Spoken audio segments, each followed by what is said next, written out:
Professor Yunus সম্পর্কে একটু বলেন, মানে তার তো কিছু টাইটেল আমরা জানি যে অনেক ফিলান্থ্রপিস্ট, গ্লোবালি উনি একটা ওনার মধ্যে আমি লোভ কোনো জিনিস পাই নেই। একটা লিডার, আমি তো দূরে ছিলাম, ওনাকে আমি আগে বাইরের থেকে দেখেছি। উনি আমার জার্নালিজমের সাথে পরিচিত ছিলেন বলে উনি আমাকে ইনভাইট করেছেন যে to be part of his administration.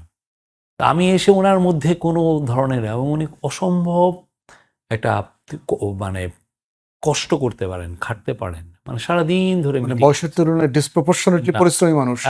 একদমই ওনার মানে একটা হালকা রসাত্মক যে আলাপ করবে সেটা না, সারাক্ষণই কাজ, এই মিনিস্ট্রির কাজ, ওই মিনিস্ট্রির কাজ, এই বিষয়ে কি হলো, ওইটার ফলো আপ করো।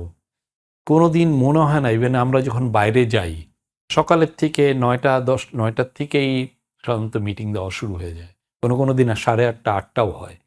দিয়ে তারপরে যদি দেখা যায় যে আধা ঘন্টা একটু ব্রেকের টাইম, উনি চেষ্টা করেন যে ওই সময় আর একটা মিটিং সেট আপ করা যায় কিনা আশেপাশে, এমন ইয়ে। তো ওনার আমি কোনোদিন এটা দেখি না। আর খুবই জাতির প্রতি ভাবনা, মানুষের, বিশেষ করে গরিব মানুষকে নিয়ে ওনার ভাবনা, এটা অ্যামেজিং। তারপরে হচ্ছে যে যেমন ধরেন ওনার কোনো প্রাইভেট কোনো অ্যাসেট নাই। এবং একটা জায়গাতে পড়েছি যে ওনার পৈতৃক সূত্রে যে জমি টমি পেয়েছেন এগুলো নাকি উনি দান করে দিয়েছেন। ওনার কোনো প্রাইভেট প্রপার্টি নেই, এবং ওনার মেয়ে যে 2জন মেয়ে আছে তাদেরকে উনি কিছু দিয়ে যান নেই। আমি আপনাকে রেকর্ড দেখে বলতে পারি যে ইভেন একটা গাড়িও ওনার নাই। আর উনি খুবই তো একটা খুবই নির্লোভ নির্মোহ একটা লাইফ লিড করেন।